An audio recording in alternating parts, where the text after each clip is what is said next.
Permissive types of parenting sina sidagi tholakba angangsingse hayeng chawrakanda kari tawge na hai taragadi masana masagi tawga ngambagi shakti do hai tare haibadi self esteem masana masaru thajaba ngambagi shakti do adu loina bange khole adai miya mera tilakba matamda kari wangang sangang dani kani haiba amata boy khadat ne haibadi khudima mana loina tawga do loina ayah betul aktor pira abanilah mian mereka lepas itu adun kap ninge adun kap macam ninge adun tiba lau ninge adun lau ninge mian mereka lepas itu adun bagi mau betul betul adun cakap lagi adun apa na research kerana tahu jauh resi di film sida semuanya sung tiga lupa macam tadi aku di under age dah hai Sahi yang nang ada youth apa ni sahaja sisu mesti hai parenting permissive types of parenting jadi tolak pakai singgunah so umum tu bagi sahaja heli anda amuk layer melu adulah sahi drug impact kunda di bako kiba conversion disorder hai laina tina hai memang masih oil paya bagi pilot memang itu sudah jauh itu aduga ahum subagi types of parenting se sim khat sum tanjaro ge ahum subagi sina koina kari haina khanage haita agadi koina unengaged type of parenting haina khangai koina unengaged type of parenting sidi kari ga sangandagi haita agadi koi tha koina sangdung tha si lamna lai phajai phajabasu adubu pai so ba thing ba mana kan nakshalu ba haibadi oibiya ba potna ti ne aduna hujiki hai ba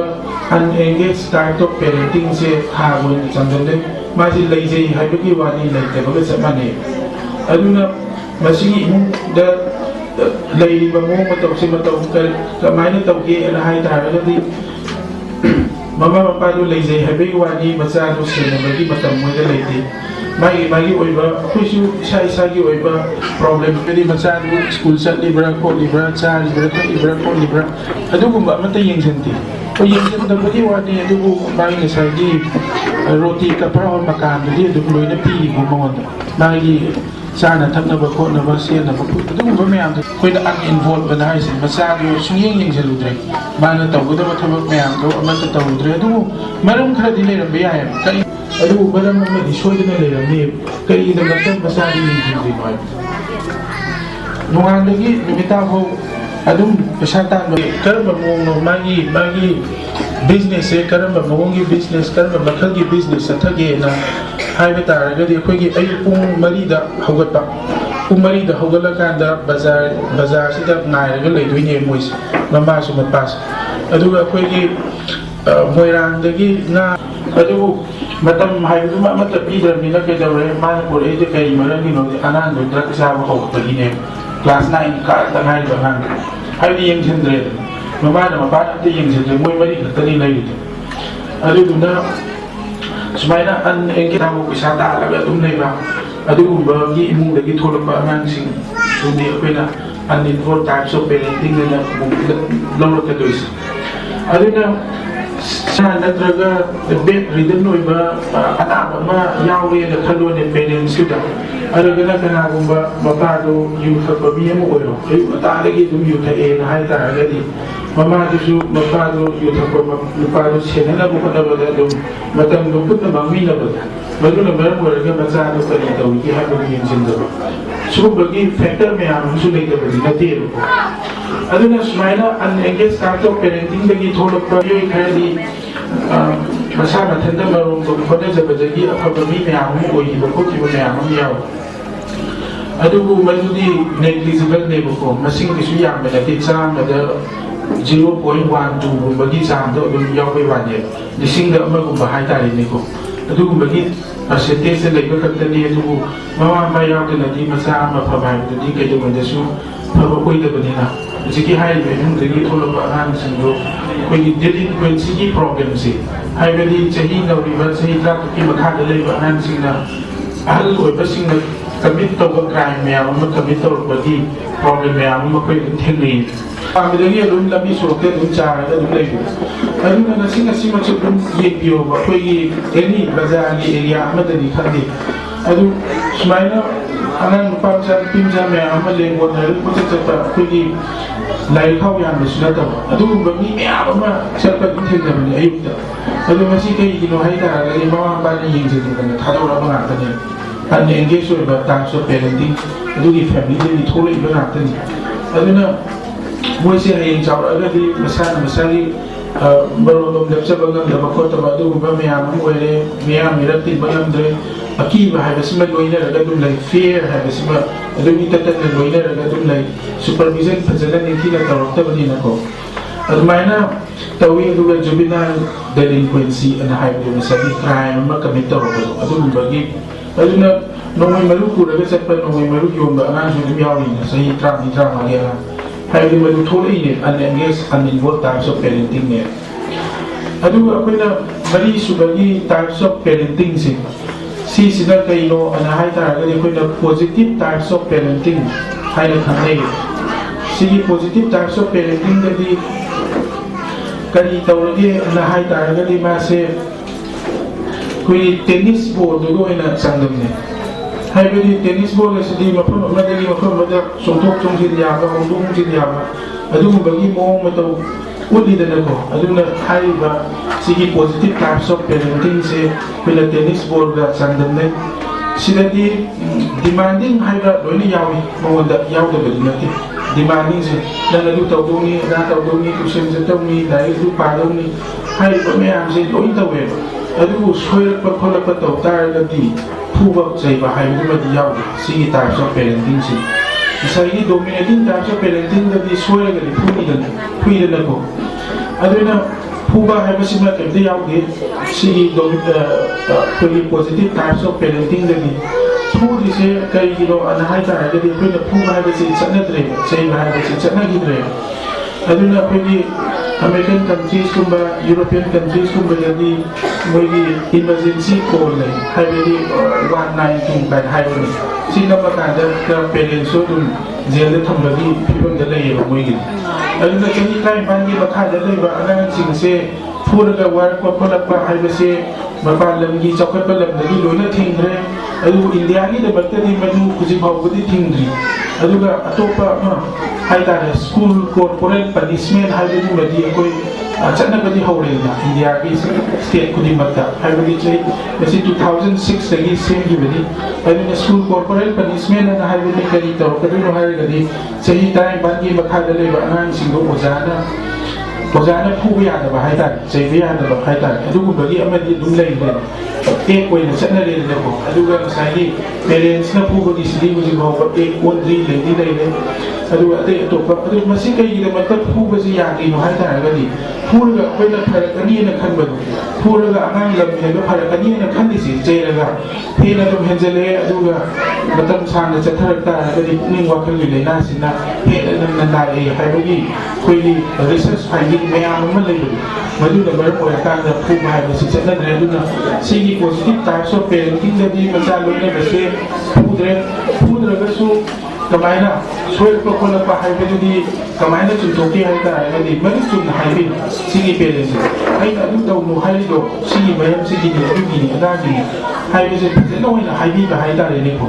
aduga masi amukta na ti haibi se angang do na tarara la bisu tarara adu haiba adu kungal magi sakti ma lai sigi positive types of parenting de aduna ne ba ina head call ko matam da haijali haibadi khwaidagi wa ba jo haidar khwaidagi wa ba thaba haidar ani mama pa ko bisini ala in haijali aduna sida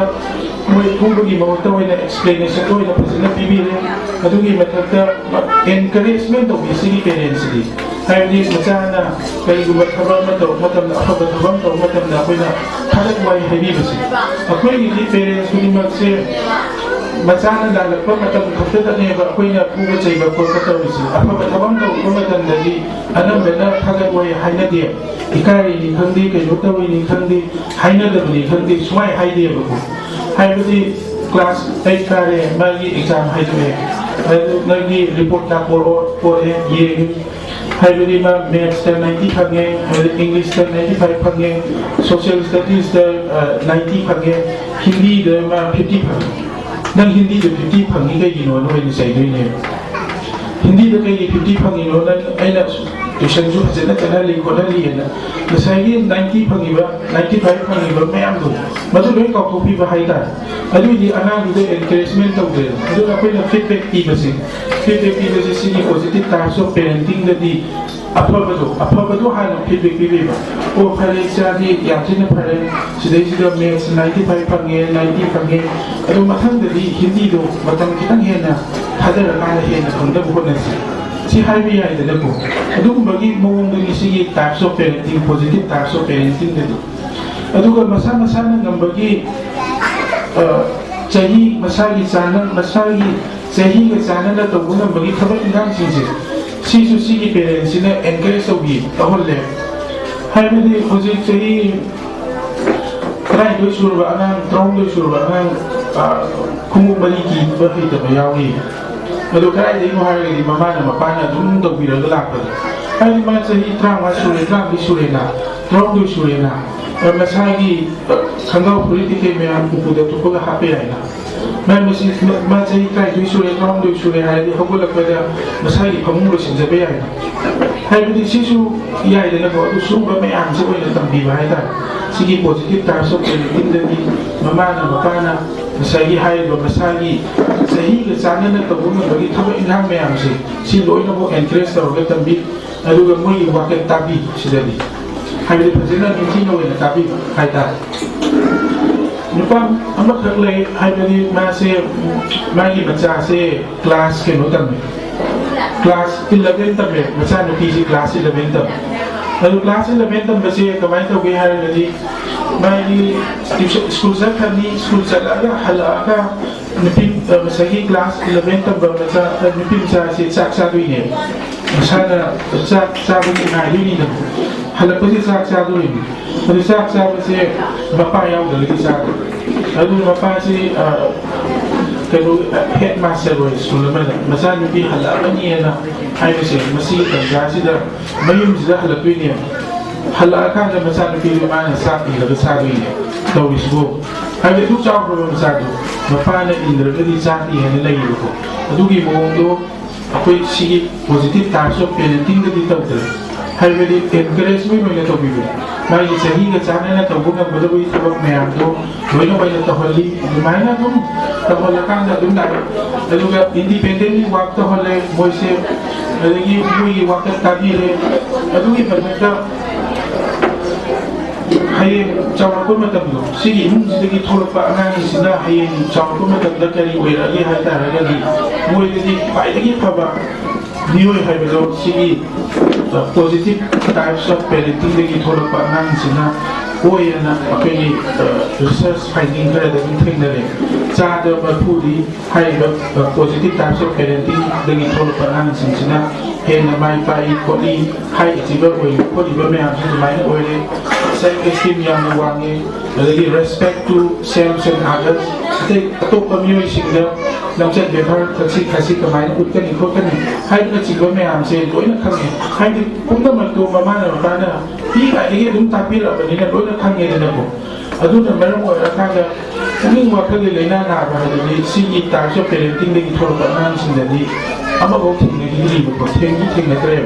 thing ko te ya to ka mai jin se ni chue pa ko la pa din na mo ra na pa ni adu ko sa hi ma ma pa na mo ra na pa ha ni ama te sin na tre ko adu na ai na hojik parents ki mafam da sum hanni se hai bari sum ba gi makal types of parenting makal me amma di ko ai na habikan sum panjabe da ko sidai sida finally phaba koina as a parents sa wai na koina kana ba makal gi parenting sa tabi da ge ana hai da ga do ki hai ba positive types of parenting do wai na sa tabi do ni aduri matata parents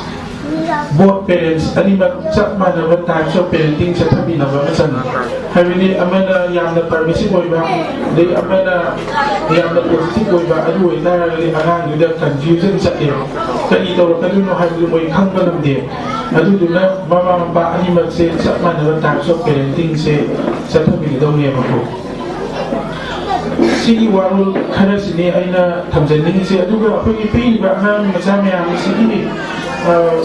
ꯃꯔꯛꯇꯁꯨ ꯄꯨꯛꯅꯤꯡ ꯋꯥꯈꯜꯒꯤ ꯂꯩꯅꯥ ꯅꯥꯔꯣꯏ ꯍꯥꯏꯅꯤꯡꯉꯥꯏꯗꯤ ꯂꯩꯇꯦ ꯃꯌꯥꯝ ꯑꯃ ꯂꯩ ꯃꯈꯜ ꯃꯊꯦꯜ ꯀꯌꯥꯒꯤ ꯄꯨꯛꯅꯤꯡ ꯋꯥꯈꯜꯒꯤ ꯁꯃꯁ꯭ꯌꯥꯁꯤꯡ ꯁꯝꯅꯃꯛꯇ ꯍꯥꯏꯔꯒ ADHD ꯑꯅ ꯍꯥꯏꯕ Attention Deficit Hyperactivity Disorder ꯑꯅ ꯍꯥꯏꯕꯅꯤ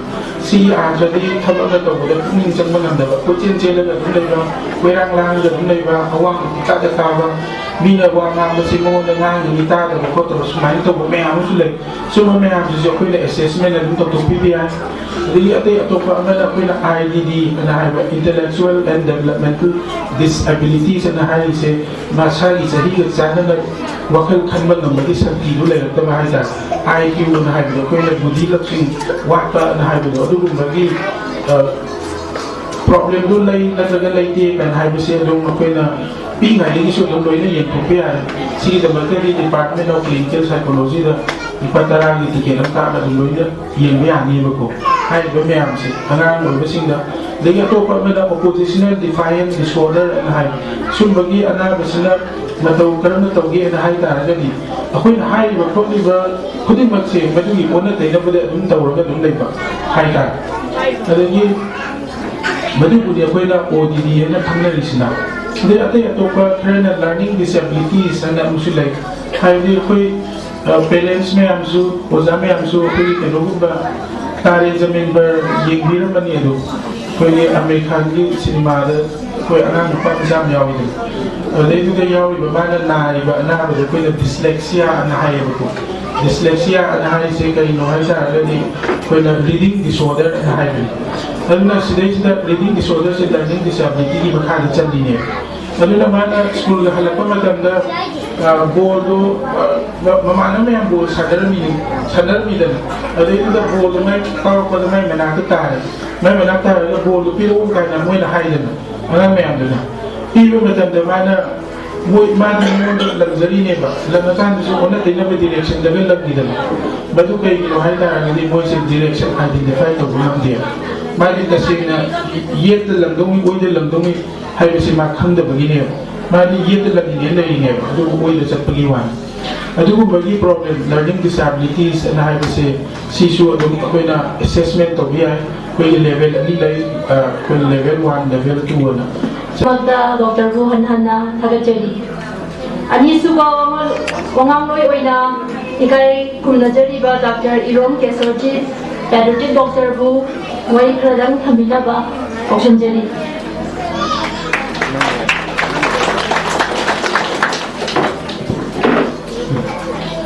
मखदा इमीबो मयाबु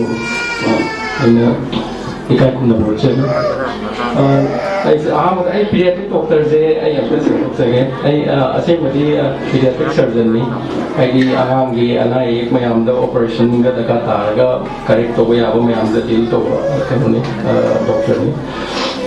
अदुदा अखोइना आगांगी प्रॉब्लम मयाम सु सिदा लोइना बनिना मतंग एजुकेशन शेयर तो सके अखोइगी ममांगी स्पीकर अखोइ डॉक्टर रोशन लगी अयाबा पेरेंट्स की रोल आगांग अमा कमाइना सेमकदगे कमाइना अफब मी मोहन लगे हाइबदे अयाबा लोइ तापीग्रे कइसु सिदगी हेना थोदोंना शेयर तौने लेग्रे अदुम ओनमक्सु अखोइगी मयामना खंगनरिबा आगांग हाइसिना तुंगी युम्बरेन नि ना अखोइना याम चावना थाथेन लेसे और कदोरिबा नेशन